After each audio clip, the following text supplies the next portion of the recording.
বুজুর্গানে দিন, আপনারা যারা শিক্ষিত মানুষ বসে আছেন তারা জানেন বদরের যুদ্ধে মুসলমানদের 9 জন মিলে একটা লাঠি ছিল।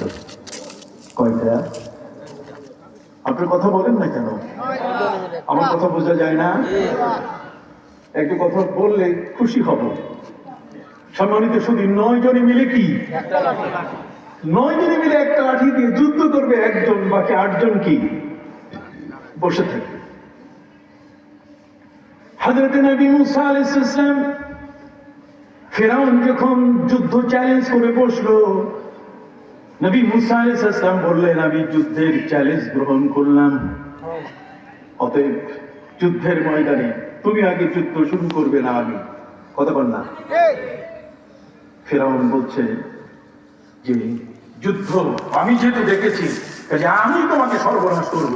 70,000 জাদুকর জাদু নিয়ে রেডি হয়ে আছে, তাদের জাদুর ফু দিয়ে তৈরি হয়ে যাবে বিশাল গন্ডার, তৈরি হয়ে যাবে বিশাল বড় বড় হাতি, তৈরি হয়ে যাবে হিংস্র সেই বাঘ গন্ডার।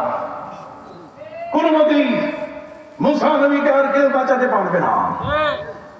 মুসা আলাইহিস সালাম আল্লাহর কাছে বললেন, মাবুদ, বিশাল রাষ্ট্রীয় বাহিনী, পৃথিবীর সবচেয়ে বড় স্বৈরাচার ফিরআউন এবং তার দল, তার বাহিনী, তার সাথে মোকাবেলা করার মতো শক্তি তো আমার কাছে নাই। অতএব মাবুদ, এই মুহূর্তে আমার হাতে তো একটা মাত্র লাঠি, আর আমরা দুই ভাই মিলে একজনে যদি একটা লাঠি দিয়ে যুদ্ধ করি তাহলে বাকি জন তো বসে থাকবে। কথা বুঝতে পারছেন? আল্লাহ পাক রব্বুল আলামিন বলে দিলেন, মুসা, তোমার এই লাঠি, একটা লাঠি দিয়ে বিজয় কেতন উড়াবো, একটি লাঠি দিয়ে তোমাকে আমি বিজয় মাল্যে ভূষিত করব, বিজয় দিব তোমাকে। লাঠি বড় কথা নয়, ঈমান বড় কথা। লাঠি বড় কথা নয়, আমল বড় কথা। লাঠি বড় কথা নয়, হাক্কি আকীদা বড় কথা। অতএব এগুলো এক মহাশক্তি, যেটা আল্লামা ইকবাল বলেছেন, একই মাহকাম আমল পে হাম মোহাব্বতে ফাতে আলম, একই মাহকাম আমল পে হাম, একই ঈমান আমল, একই মাহকাম আমল পে হাম মোহাব্বতে ফাতে আলম, जिहाद जिंदगी में ये है मर्दों के शमशीरें। যদি ঈমান মজবুত থাকে, আমলটা যদি ঠিক থাকে, আর প্রিয় নবী মুহাম্মদুর রাসূলুল্লাহ সাল্লাল্লাহু আলাইহি সাল্লামের সাথে যদি বেয়াদবি না থাকে, কথা বলেন, তার পরিবারের সাথে যদি কোনো কটূক্তি না থাকে, তার প্রতি যদি তোমার প্রাণ ভরা ভালোবাসা থাকে, কুল ইন কুনতুম তুহিব্বুনাল্লাহ ফাত্তাবিউনি ইউহিব্বুকুমুল্লাহ ওয়া ইয়াগফির লাকুম যুনুবাকুম ওয়াল্লাহু গফুরুর রহিম। সুবহানাল্লাহ। নবীর মুহাব্বত যদি তোমার মধ্যে থাকে তাহলে আর অস্ত্রের প্রয়োজন নাই, এই তিনটে জিনিসই তোমার অস্ত্র হয়ে যাবে। একই মাহকাম আমল পে হাম मोहब्बत फाते आलम, जिहाद जिंदगी में ये है मर्दों के शमशीरे। একজন পুরুষের তরবারি হচ্ছে এই তিনটা জিনিসের মহাশক্তি। সুবহানাল্লাহ। অতএব হযরত নবী মুসা আলাইহিস সালাম তিনি আল্লাহর কাছ থেকে বার্তা পেয়ে গেলেন, ভয় নাই। সুবহানাল্লাহ বলেন। ওদিকে ফিরআউন কঠিন এক অবস্থা, যুদ্ধ শুরু হয়ে গেল। এই যুদ্ধ শুরু হওয়ার সাথে সাথে মুসা আলাইহিস সালাম আল্লাহর কাছে বললেন যে আল্লাহ, জাদুর বাঘ, জাদুর সিংহ, জাদুর গন্ডার, জাদুর এই সব হিংস্র প্রাণীরা আমার দিকে চেয়ে আসতেছে, আল্লাহ আমি তো কি করতে পারি? আল্লাহ বলছেন, ওয়ালকে মা বিয়ামিনি, তোমার হাতে যা আছে তা ফেলে দাও মাটিতে। এটা তো আমার আশা। ওমা তিলকা বিয়ামিনিকা ইয়া মুসা ক্বালা হিয়া আসাই। মুসা বলে, তোমার হাতে কি আছে? দুনিয়া হলো দারুল আসবাব, লাঠি দরকার। হযরত নবী মুসা আলাইহিস সালামকে আল্লাহ জিজ্ঞাসা করলেন, মুসা তোমার হাতে কি? মুসা আলাইহিস সালাম বললেন, মাবুদ আমার হাতে হচ্ছে লাঠি, আমার লাঠি আসায়া, এই লাঠিটা, এটা দিয়ে তাওয়াক্কাল আলাইহা ওয়া আহুশু বিহা আলা গানামি ওয়া লিয়া ফিহা মাআরিব উখরা। এটা দিয়ে গাছ বানাই, এটা দিয়ে আমি বালতি বানাই, পানি তুলি, এটা কখনো কখনো আমি লাঠি দিয়ে আমার পথ চলার জন্য সুগম করি, কখনো এটা আমি বোঝা টানার জন্য এটাকে ব্যবহার করি। আল্লাহ বলছেন এটা ফেলে দাও। ফেলে দেওয়ার সাথে সাথে আমার আল্লাহ বলেন, মুসা লা তাখাফ, তুমি একটু ভয় করো না, তোমার হাতে যা আছে ফেলে দাও। ইন্নাকা আনতাল আলা, এক লাঠি দিয়ে হাজার হাজার 70,000 ফিরআউনের বাহিনীকে আমি পরাজিত করে দেখাবো। গোটা বিশ্বে ঈমান কাকে বলে, আল্লাহর প্রতি বিশ্বাস কাকে বলে। আল্লাহর প্রতি বিশ্বাস।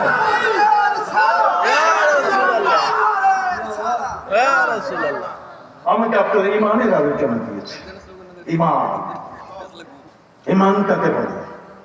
ঈমান আজকে ধ্বংস হয়ে যাচ্ছে, আমরা ধ্বংস করে ফেলছি। আমাদের চোখের সামনে টুপিওয়ালারা ঈমান নষ্ট করে ফেলছে। আমাদের চোখের সামনে ঈমানের দাবি করনেওয়ালা যারা, ঈমান যারা দাবিদার, ঈমানের দাবিদাররা ঈমান নিজের হাতে করে নষ্ট করে ফেলছে। ঈমান আপসহীন এক শক্তির নাম। ঈমান বলুন না, ঈমান আপসহীন এক শক্তির নাম। সেই শক্তির যার কাছে আছে সে পৃথিবীর আর কাউকে পরোয়া করে না, এক মালিকের উপরে তার আস্থা আর বিশ্বাস। অতএব এই পৃথিবীর কোন শক্তিকে জীবনে কোনোদিন পরোয়া করে না। হযরত নবী মুসা আলাইহিস সালামকে আল্লাহ বলেন, ওয়ালকে মাফি ইয়াদিক, তোমার হাতে যা আছে ছেড়ে দাও। যখনই ছেড়ে দেওয়া হলো, ফাইদা হিয়া সুবানুন মুবিন, বিশাল অজগর, এত বড় মুখ। তাফসীরের কিতাবে বলা হয়েছে যে লাঠিটা অজগর সাপ যখন হলো তবে এটা লম্বায় হলো 3.5 মাইল লম্বা। ইয়া বডি এত বড়, যেই বডির মুখ পুরা মঞ্চ, যে মঞ্চে দাঁড়িয়ে ফেরাউন সেদিন সে দেখছিল যে আমার সব সৈন্যরা মুসাকে কিভাবে পরাজিত করে।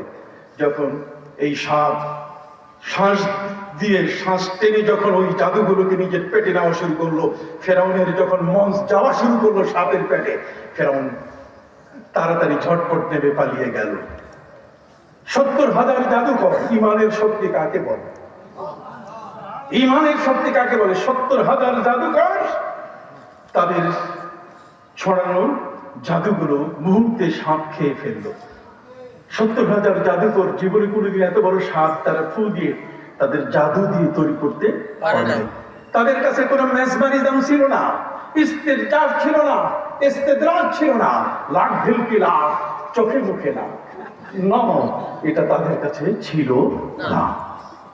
জাদু বলেন যে শক্তি নিয়ে তারা আসুক না কেন, মুসা আলাইহিস সালামের হাতের লাঠির কাছে একটা লাঠি, ভাই বসে আছেন, মুসা নবী বলছেন আপনি রেস্ট নেন, দেখি আমি। 70,000 জাদুকর মুহূর্তের মধ্যে এই বিশাল অজগরের মুখ দেখে, তার চোখ দেখে সবগুলো মূর্ছা গেল, বেহুশ হয়ে অচেতন হয়ে সবগুলো মাটিতে পড়ে চিৎপা টান হয়ে গেল। চিৎপা টান বুঝেন? সিধ হইয়া পাও টান করে দিয়ে সবগুলো বেহুশ হয়ে পড়ে গেল। কার উপরে? মাটির উপরে। ফেরাউন দেখলো বড় কঠিন অবস্থা, একটা সাপ 70,000 জাদুকর এমন অবস্থা, সবগুলোকে বেহুশ করে ফেলেছে, সবগুলো অচেতন অবস্থায়। ফেরাউন তো পালায় গেল, মাঠ শূন্য, দুই ভাই এক লাঠি নিয়ে তারা দাঁড়িয়ে আছেন। ঠিক এমন একটি সময় আল্লাহ পাক রব্বুল আলামিন এই 70,000 জাদুকরের মাথার সাথে ইন্টারনেট লাগাই দিলেন, নেট সম্পর্ক করে দিলেন জান্নাতের সাথে। ওরা ওই অচেতন অবস্থায়, তাদের মূর্ছা অবস্থায় তারা জান্নাত দেখা শুরু করেছে। মহান জান্নাত, এটা তারা দেখা শুরু করেছে। আল্লাহ পাক রব্বুল আলামিন বলেন, মুসা তুমি দাঁড়াও, তুমি যে ইমানের শক্তি দিয়ে একটা লাঠি ছুড়ে মেরেছ, আমার প্রতি অবিচল বিশ্বাস, তোমার আস্থা আছে। ইমান কাকে বলে আমি একটু পরে প্রমাণ করব, বেশি সময় নেব না। অনেক লম্বা কথা, 3টি বিষয়ের উপর আপনারা আমাকে আলোচনা করতে দিয়েছে। কথা বুঝতে পারছেন? আমি শুরুতেই বলে দিয়েছি, অক্সিজেন, আকীদা, এটা ছাড়া ইমান বাঁচানো যাবে না। ইমান হচ্ছে সূক্ষ্ম স্থূল বিশিষ্ট একটা বিষয়, যেটা আপনার ভিতরে লুকানো। এটা প্রকাশ করতে হয় আমল দিয়ে। কি দিয়ে? আমল দিয়ে। কথা বুঝতে পারছেন? যদি আপনার মধ্যে আমল না থাকে, তাহলে যত বড় আপনি ব্যাটাগিরি করেন, যত বড়ই আপনি চাটুকারিতা করেন যে আমি ইমানদার, আপনার ইমান প্রমাণিত হবে না। হযরত নবী মুসা আলাইহিস সালাম তিনি দাঁড়িয়ে আছেন, আল্লাহ তাআলা জিবরিলকে বললেন, জিবরিল, সবগুলোকে, এই যত জাদুকর আছে সবগুলো তো বেহুশ। কি ভাই, আমার ভাষা বোঝেন কিনা? সবগুলো কি? একটারও হুঁশ নাই, সব আছে তো। এই বেহুশ হয়ে 70,000 জাদুকর পড়ে আছে একটা অজগর সাপ দেখে। জিবরিল আমিনকে আল্লাহ নির্দেশ দিলেন, জিবরিল তুমি এগুলো, এই সবগুলোকে এখন ডাক দিয়ে এগুলোকে সজাগ করো। জিবরিল আমিনের ডাকে 70,000 জাদুকর যখনই চেতনায় চলে আসলো, সচেতন হলো, যখন তাদের জ্ঞান ফিরে আসলো, তখন সবাই মিলে একটা বিশাল স্লোগান দিয়েছে। সুবহানাল্লাহ বলেন। কি দিয়েছে? আমান্না বিরাব্বি হারুন ওয়া মূসা, আমরা মূসা এবং হারুনের রবের উপরে ঈমান আনলাম। একটা লাঠির ঠেলা দেখছেন, 70,000 সিটকাই হইয়া আগুন স্বীকার করতেছে, আমান্না বিরাব্বি হারুন ওয়া মূসা, হারুন আর মূসার রবের উপরে আমরা কি আনলাম? ঈমান। 70,000 এসে হযরত নবী মূসার কাছে আত্মসমর্পণ করে বলছে, হুজুর যা বলেন তাই, চলো তাহলে আমার সাথে। 70,000 জাদুকর ঈমান আনলো। একজন নবীর ঈমানি শক্তি এত বড়। ফিরআউন পরাজিত হয়ে 3 বাহিনী প্রধানকে ডাকলো, সেনাবাহিনী প্রধান, বিমান বাহিনী প্রধান, নৌবাহিনী প্রধান, ডেকে বলছে যে আমার 70,000 তো চিৎকাই হয়ে গেছে, এগুলো আছে না মরছে আমি জানি না, কিন্তু যতটুকু আমি জানলাম যে এরা সবাই মূসা নবীর প্রতি ঈমান এনেছে, এবং মূসা নবীর ভক্তদের সংখ্যা প্রায় 6 লক্ষ। অতএব তোমরা যারা আছো 3 বাহিনীর প্রধান, আমি তোমাদেরকে আদেশ করছি যে এদেরকে মেরে ফেলতে হবে। এই মূসা আর মূসার ভক্তদের একজনকেও রাখা যাবে না। সম্মানিত সুধী, 3 বাহিনী প্রধান সেলুট দিয়ে বলছে, স্যার অর্ডার করেন। তাই অর্ডার আজকে রাতেই মারতে হবে, এদেরকে পালাইতে দেওয়া যাবে না। সম্মানিত সুধী, ওদিকে হযরত মুসা আলাইহিস সালামের কানে আওয়াজ এসে গেল যে তার ভক্ত সহ কাউকে ছাড় দেওয়া হবে না। এরা কালেমা পড়ার কারণে, মুসলমান হওয়ার কারণে, ইসলামের কারণে এদের কাউকে দেশ থেকে বের হয়ে যেতে দেওয়া হবে না। এই জন্য ফেরাউন 3 বাহিনী প্রধানকে বললো যে আজকে কোন সময় তোমরা মুসাকে মারবে, মুসার ভক্তদেরকে হত্যা করবে, কখন? তখন 3 বাহিনী প্রধান বলল, স্যার আপনি যখন বলেন, তবে একটি শর্ত হচ্ছে স্যার, আপনাকে একটা বাঁশি বাজাইতে হবে, একটা হুইসেল দিতে হবে। এই বাঁশিটার আওয়াজ আমরা যদি শুনি তাহলে বলবো যে স্যার বাঁশি বাজাইতেছে, এখন হত্যা শুরু হয়ে যাবে।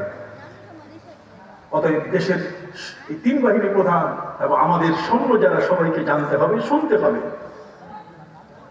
ফেরাউন বলল যে এত বড় বাঁশি তো আমার নাই। কথা বল না। 3 বাহিনী প্রধান বলছে, তাহলে স্যার ফাঁসির আসামিকে মারতে গেলে, ফাঁসিতে ঝুলাতে গেলে যিনি বিচারক, লাল কাপড়টা ছেড়ে দিতে হয়, কাজে আপনি বাঁশি না বাজালে হবে না, স্যার বাঁশি লাগবে। ফেরাউন বলছে, আমি একটা বাঁশি খুঁজে পাইছি, এই বাঁশিটা তোমরা ব্যবহার করতে পারবে, একটা অটো বাঁশি। ওই সেটা কি? ওই সেটা হচ্ছে যে ফজরের আজানের সেই সময়ে মুরু কুকুর যখন দিবে, তখন মনে করবো বাঁশিটা আমি বাজাই দিচ্ছি। ফজরের ওই সময় থেকে তোমরা মুসা এবং তার ভক্তদেরকে হত্যা করা শুরু করবে। ওদিকে হযরত নবী মুসা আলাইহিস সালামের কাছে খবর পৌঁছে গেল। মুসা আলাইহিস সালাম সাজদায় পড়ে আল্লাহর দরবারে চোখের পানি ফেলে আবেদন শুরু করলেন, মাবুদ। আল্লাহ জিজ্ঞাসা করলেন, মুসা তোমার কি হয়েছে? হযরত নবী মুসা আলাইহিস সালাম আল্লাহর কাছে বললেন, মাবুদ ফজরের কুকুরকুক পর্যন্ত আছি, তারপর তো শেষ করবে। আমার আল্লাহ বলে দিলেন, মুসা তুমি সামান্যতম ভয় করো না, একটু তুমি ভয় করো না। আমি আজকে মিশরের সমস্ত মুরুগের উপরে নোটিশ করে দিয়েছি, ওরা একটাও কুকুরকুক দিবে না। সুবহানাল্লাহ বলেন, একটাও কি দিবে না? কুকুরকুক দিবে না। সুবহানাল্লাহ আসতে কইলেন কেন? তাহলে আপনি বুঝতে পারছেন যে মুসা আলাইহিস সালাম সহ পৃথিবীতে এরকম এক একজন নবীর ইতিহাস যদি তুলে ধরা হয়, ওলিয়া উলিয়াদের ইতিহাস যদি তুলে ধরা হয়, তাহলে কোনোভাবেই সুযোগ নাই এই দেশের ওলিয়া উলিয়াদেরকে ছোট করে দেখার। তিনটি বিষয়, একটি হলো কি ঈমান, যেমন একটি কি ঈমান। ঈমান, ঈমান কাকে বলে? ঈমান যদি আপনাকে বলা হয় ওয়ালা হুররাতাও কুতেনতা, তোমাকে যদি টকবগে তেলের কড়াই, একটা জ্বলন্ত চুলার উপরে যে তেলগুলো টকবক করছে, ফুটতেছে, সেই ফুটন্ত তেলের কড়াইতে যদি তোমাকে ফেলে দেওয়া হয়, তারপরে তুমি তোমার ঈমান রক্ষা করবে, খবরদার তুমি কখনো শিরক করবে না। ওয়ালা কুতেনতা আও হুররাতা, যদি তোমাকে কতল করা হয়, তোমাকে হত্যা করা হয়, তবু তোমার ঈমান তুমি কখনো বেচবে না। ঠিক কথা বলেন? ঈমান বেচা কেনা হয়, কিন্তু যারা বলে ঈমান কি হয়, বেচা কেনা হয়। ঈমান নিজের হাতে নিজে ধ্বংস করে মানুষ। অতএব এটাকে পাহারা দেওয়ার জন্য আকীদা দরকার। পাহারা দেওয়ার জন্য কি আকীদা দরকার। এই যে ঈমান, সেই ঈমানটাকে ধরে রাখতে গেলে যে শক্তিটা প্রয়োজন, সেটা হচ্ছে আল্লাহর সাথে আপনার বন্ধুত্ব তৈরি করা। পাওয়ার ওখান থেকে আসবে, আল্লাহর পক্ষ থেকে বান্দার উপরে যখন পাওয়ার চলে আসবে, তখন ওই বান্দা সাধারণ থাকবে না। তখন তার চোখের জ্যোতি ওই 900 কিলোমিটার পর্যন্ত। হযরত উমর যেমন দেখেছিলেন সৈন্যরা বিপদে পড়েছে, তিনি সৈন্য বাহিনীর সর্দারকে ডাক দিয়ে বলে, ইয়া সারিয়াতু আল জাবাল আল জাবাল, রে সেনাপ্রধান, পাহাড়ের পথ ধরো, পাহাড়ের পথ ধরো। ওই বন্ধুত্ব যদি নবীর সাথে প্রেম ভালোবাসা যদি একাকার হয়ে যায়, কথা বলেন না, তাহলে আপনি হয়ে যাবেন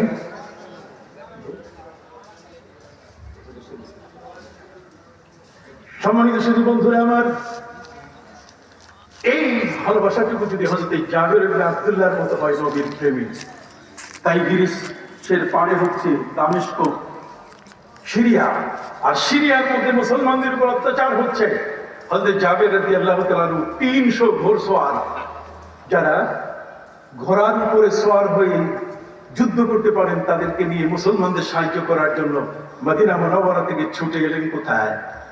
টাইগ্রিস নদী। প্রত্যেকটা শহর পূর্ণ কোন নদীর পাশে, কথা বলেন, চিটাগাং কর্ণফুলীর পাশে, ঢাকা বুড়িগঙ্গা, খুলনা রূপসা নদীর পাড়ে, কথা বলেন, রাজশাহী পদ্মা নদীর পাড়ে। অতএব টাইগ্রিস দজলা নদীর পাড়ে হযরত এই দজলা নদীর পাড়ে চলে আসলেন হযরত জাবের রাদিয়াল্লাহু তাআলা, তার 300 জন সৈন্য সাথে নিয়ে, সব ঘোড়ার উপরে সওয়ার। মাঝি মাল্লা নাই, পারাপারের কোনো ব্যবস্থা নেই, বিশাল বড় নদী, টাইগ্রিস নদী। সবাই মিলে বললেন, জাবের, আমরা তো পার হতে পারবো না, আমরা কি ফিরে যাব? হযরত জাবের রাদিয়াল্লাহু তাআলা বলেন যে এটা আমার বলার শক্তি নেই, আমি তোমাদেরকে ফিরতেও বলবো না, আমি সামনেও যেতে বলবো না। সামনে তো নদী, ডুবে মরার একটা পালা, আর যদি পিছাই তাহলে পরাজয়, আমি কোনোটাই বলবো না। তাহলে কি করবেন?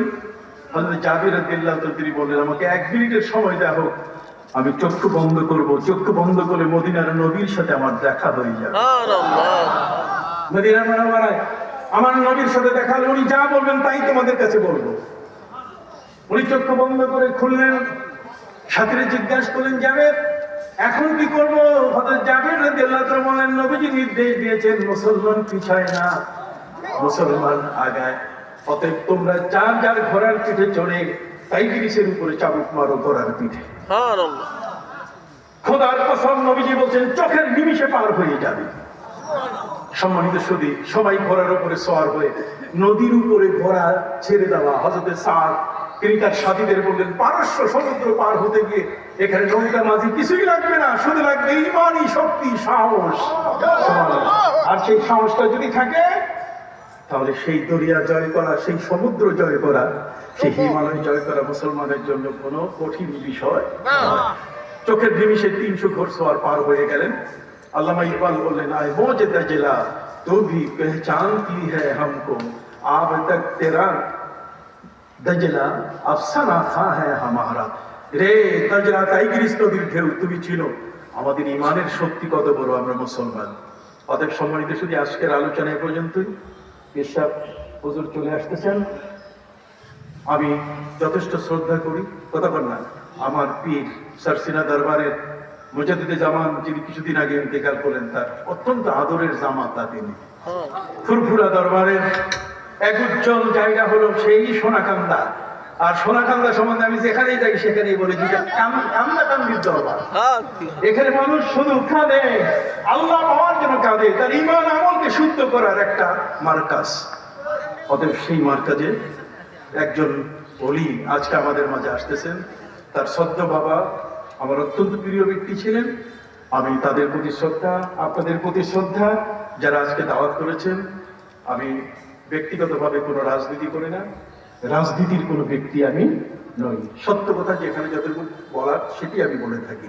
কথা বুঝতে পারছেন? আল্লাহ যেন আমাকে নেক হায়াত দেন, আর আপনাদেরকে যেন সত্যের উপরে প্রতিষ্ঠিত রাখেন, ওলি ভক্ত বানিয়ে, নবী প্রেমিক বানিয়ে দেন। সকল বলে আমিন। আসসালামু আলাইকুম ওয়া রাহমাতুল্লাহি ওয়া বারাকাতুহু।